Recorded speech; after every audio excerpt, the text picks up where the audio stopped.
बहुत सारे डॉक्यूमेंट लगाने के बाद जैसे कि address proof, identity proof and date of birth का प्रूफ लगाने के बाद हेलो दोस्तों, आज के वीडियो में आपको बताऊंगा कि आप आरपीओ डेली का अपॉइंटमेंट कैसे बुक करेंगे और इसका सॉल्यूशन क्या है। और अगर आप खुद से बुक नहीं कर पाते हैं तो मैं आपका अपॉइंटमेंट बुक करके दूंगा। डिस्क्रिप्शन में नंबर आपको व्हाट्सएप नंबर मिल जाएगा, आप वहां से भी कांटेक्ट कर सकते हैं। लेकिन उससे पहले आप इस वीडियो को पूरा देखें ताकि ये जो इन्फॉर्मेशन है आपको अच्छे तरीके से पता चल सके और आप घर बैठे बैठे 2 से 3 मिनट में अपना अपॉइंटमेंट बुक कर सकते हैं।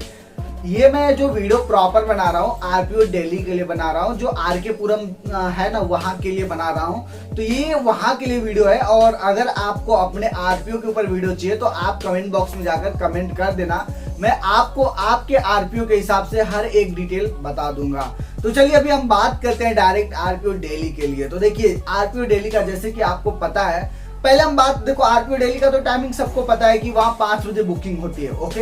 लेकिन हम बात करते हैं कि हमारी फाइल आरपीओ में क्यों जाती है, मतलब इसके पीछे का रीजन क्या है। हर बार मुझसे लोग यही पूछते हैं कि सर मेरी फाइल आरपीओ में गई है लेकिन क्यों। कभी कभी पुलिस वेरिफिकेशन भी सक्सेसफुल नहीं रहता है, उसके बाद भी हमारी फाइल आरपीओ में चली जाती है। इसके पीछे का रीजन क्या है और आरपीओ में अगर हमारी फाइल रुकती है तो इसके पीछे का रीजन क्या है, क्यों हमारी फाइल आरपीओ में रुकती है, रीजनल पासपोर्ट ऑफिस में क्यों फाइल रुकती है। A to Z इस वीडियो में सॉल्यूशन मैं आपको बताने वाला हूं और उसका प्रॉब्लम भी बताने वाला हूं कि कौन सी प्रॉब्लम की वजह से हमारी फाइल आरपीओ में रुकती है। तो नंबर 1 पॉइंट देखो, जब भी हमारे डॉक्यूमेंट में कोई भी प्रॉब्लम होती है, जैसे कि डॉक्यूमेंट में या फिर हर जगह से पासपोर्ट वेरिफिकेशन के टाइम पर भी आपका वहां से नहीं अगर चेक कर पाए वो लोग, रिव्यू हुआ या पुलिस वेरिफिकेशन में वो लोग नहीं पकड़ पाए, लेकिन जब आपकी फाइल आरपीओ में आई तो वहां पर उन लोगों ने देखा कि भाई आपके इन सारे डॉक्यूमेंट में कुछ तो गलती है, तो उस केस में भी आपके फाइल को वहां पर रोक दिया जाता है। नंबर 2 पॉइंट, जब आपका सारा डॉक्यूमेंट आरपीओ में पहुंचता है, means police verification, passport verification और एसपी ऑफिस के बाद आपकी फाइल जब आरपीओ में पहुंचती है रीजनल पासपोर्ट ऑफिस में, तो उसके बाद आपने अगर 10th का मार्कशीट या 12th का मार्कशीट जो लगाया होता है तो उसको पहले वेरीफाई किया जाता है कि क्या ये जो आपने मार्कशीट लगाई है ये मार्कशीट ओरिजिनल है या फिर डुप्लीकेट है। ऐसे आपको पता है कि इंडिया में बहुत सारे फर्जीवाड़े काम हो जाते हैं, ऐसे मतलब करा लेते हैं लोग। तो पासपोर्ट आपको पता है कि इंटरनेशनल आइडेंटिटी कार्ड है, जो बहुत सारे डॉक्यूमेंट लगाने के बाद जैसे कि address proof, identity proof and date of birth का प्रूफ लगाने के बाद हमारा पासपोर्ट बनता है। तो इसलिए यहाँ पर यह भी क्लैरिफाई किया जाता है कि जो आप मार्कशीट लगा रहे हो ये ओरिजिनल है या फिर डुप्लीकेट है। तो आपकी मार्कशीट को आपके बोर्ड के पास, चाहे अगर आप यूपी से पढ़े हैं तो यूपी बोर्ड के पास भेज दिया जाएगा, या फिर गुजरात से पढ़े हैं या फिर जहां से भी पढ़े हैं आप, तो वहां बोर्ड के पास भेजा जाता है वेरीफाई करने के लिए कि आपकी मार्कशीट जो है वो सही है या फिर नहीं, मतलब कि आपकी जो मार्कशीट है वो डुप्लीकेट है या फिर ओरिजिनल है, ये वेरीफाई करने के लिए भेज दिया जाता है। तो बोर्ड के पास से कभी कभी विद इन 15 डेज में काम हो जाता है, कभी कभी 1 महीना भी लग जाता है, कभी कभी 2 महीना, कभी कभी 3 महीने भी लग जाते हैं। तो इसमें आप कुछ नहीं कर सकते हो। तो इन 2 रीजन की वजह से आपकी फाइल जो है वहां पर रुक सकती है। एंड तीसरा रीजन आरपीओ में क्यों हमारी फाइल रुक सकती है, देखो तीसरा रीजन ये है कि देखो जब हमारी फाइल कभी कभी जाती है तो आपको सेम प्रोसीजर आपको पता है कि पासपोर्ट वेरिफिकेशन होने के बाद हमारा पुलिस वेरिफिकेशन होता है, एसपी ऑफिस फाइल जाती है, उसके बाद आरपीओ में जाती है। तो आरपीओ में नॉर्मली वहां पर आपकी फाइल को रिव्यू किया जाता है। तो मान के चलो 7 डेज 10 डेज तक आपका स्टेटस शो करेगा कि आरपीओ में रुका है, तो इसका मतलब आप मत समझ लेना कि आपको आरपीओ विजिट करना है। अगर आपका स्टेटस विद इन 15 डेज 15 दिनों के अंदर चेंज नहीं होता है, 15 दिनों के बाद भी यही दिखा रहा है कि आपकी फाइल आरपीओ में रुकी हुई है, तो उस केस में आपको आरपीओ विजिट करना होगा, आरपीओ का अपॉइंटमेंट लेकर जाना होगा।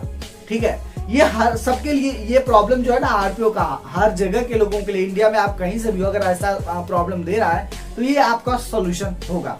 तो इन सारे कारणों की वजह से होता है। कभी कभी देखो ये भी होता है कि उसमें देता है your police verification is not clear, we will get a SMS from your station and we will dispatch your file or passport, इस तरीके से मैसेज आता है। तो इसका मतलब ये होता है कि जब पुलिस वालों के यहाँ से आपका जो है क्लियर रिपोर्ट भेजा जाएगा आरपीओ में, तब आपका पासपोर्ट आरपीओ से डिस्पैच किया जाएगा। इसका मतलब ये कि आपके थाने से अभी तक आपका जो मतलब फाइल है उसको रिव्यू करके मतलब अभी क्लैरिफाई नहीं किया गया है, वहां पर किसी कारणवश आपकी फाइल रुकी है, तो इसका सोल्यूशन ये है कि आरपीओ विजिट करने से पहले आप एक बार अपने थाना विजिट कर लो, अपना एसपी ऑफिस वहां पर विजिट कर लो, उसके बाद आरपीओ आप जाओ और आरपीओ विजिट करो। इसका सोल्यूशन ये है। तो इन सारे कारणों की वजह से जो है आपका पासपोर्ट मतलब कि आरपीओ में रुक जाता है, रीजनल पासपोर्ट ऑफिस में। तो चलो अब इसके आगे की बात करते हैं। ठीक है, हमारा पासपोर्ट तो रुक गया, अब हम रीजनल पासपोर्ट ऑफिस जाए कैसे? तो देखो, रीजनल पासपोर्ट ऑफिस आप बिना अपॉइंटमेंट के नहीं जा सकते। जी हाँ, आपने सही सुना। अगर आपके पास अपॉइंटमेंट है तो आप आरपीओ जा सकते हैं, और अगर आपके पास अपॉइंटमेंट नहीं है तो जैसे ही आप आरपीओ जाते हैं बिना अपॉइंटमेंट के, तो वहां से वो लोग आपको बाहर निकाल देंगे और आपको बोलेंगे कि सर आप अपना अपॉइंटमेंट बुक करा के आइए, या फिर मैम आप अपना अपॉइंटमेंट बुक करा के आइए, अदरवाइज आप अंदर नहीं जा सकते, आप बातचीत किसी से नहीं कर सकते हैं। तो उसका मेन यही सॉल्यूशन है कि आपको अपॉइंटमेंट बुक करना होगा। अगर आप दिल्ली से हैं तो दिल्ली का 5 बजे अपॉइंटमेंट बुक होता है, 7-5 बजे, तो आपको 5 बजे अपॉइंटमेंट बुक करना है। और देखो, अगर आपसे बुक नहीं होता है तो मेरी टीम कुछ चार्ज रखेगी आपसे, आप हमसे व्हाट्सएप पर जुड़ सकते हैं, आप हमें व्हाट्सएप पर मैसेज कर सकते हैं अपना आरपीओ का अपॉइंटमेंट बुक करने के लिए। वीडियो के डिस्क्रिप्शन में आपको व्हाट्सएप नंबर मिल जाएगा, तो आप हमारे व्हाट्सएप पर जुड़ सकते हैं और आप मुझसे डायरेक्टली बात कर सकते हैं। अगर आपको डाउट होता है कि हाँ कोई थर्ड पार्टी तो नहीं है जो हमसे पैसे ऐसे ले रहा है, मतलब काम करेगा नहीं करेगा, तो वहां पर आप मुझसे उस केस में वीडियो कॉल पर भी बात कर सकते हैं, क्लैरिफाई करने के लिए कि हाँ आपकी बात जो है अभिषेक से ही हो रही है या फिर किसी और से हो रही है, और हम आपका अपॉइंटमेंट विद इन 2 और 3 डेज के अंदर निकाल देंगे, जिस भी डेट को आपको अपॉइंटमेंट मिलेगा।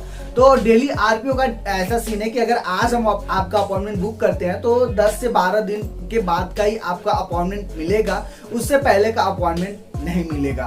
मतलब 15 दिन भी हो सकता है उसके बाद का ही मिलेगा अपॉइंटमेंट, उससे पहले का अपॉइंटमेंट बुक होता है। और एवरी डे एक ही डेट आपको मतलब कि जैसे आज बुक करूंगा तो एक ही डेट हमें बुकिंग का भी शो करता है, फिर कल का भी करेंगे तो एक ही डेट मिलता है। तो जो भी डेट आपका मिलेगा हम 2 से 3 दिनों के अंदर आपका अपॉइंटमेंट बुक कर देंगे। आप हमसे व्हाट्सएप पर जुड़ सकते हैं, व्हाट्सएप पर आप हमें मैसेज कर सकते हैं। अगर पासपोर्ट एंड वीजा से रिलेटेड और भी कोई प्रॉब्लम है आपको तो कमेंट करके आप बता सकते हैं। आपके हर एक प्रॉब्लम का सॉल्यूशन इस चैनल पर दिया जाता है। तो चलिए इस वीडियो को हम यहीं पर फिनिश करते हैं। उम्मीद है कि आपके हर एक प्रॉब्लम का सॉल्यूशन मिल गया होगा। तो इस वीडियो को यहीं पर फिनिश करते हैं, मिलते हैं किसी और नए वीडियो में किसी और नए टॉपिक पर।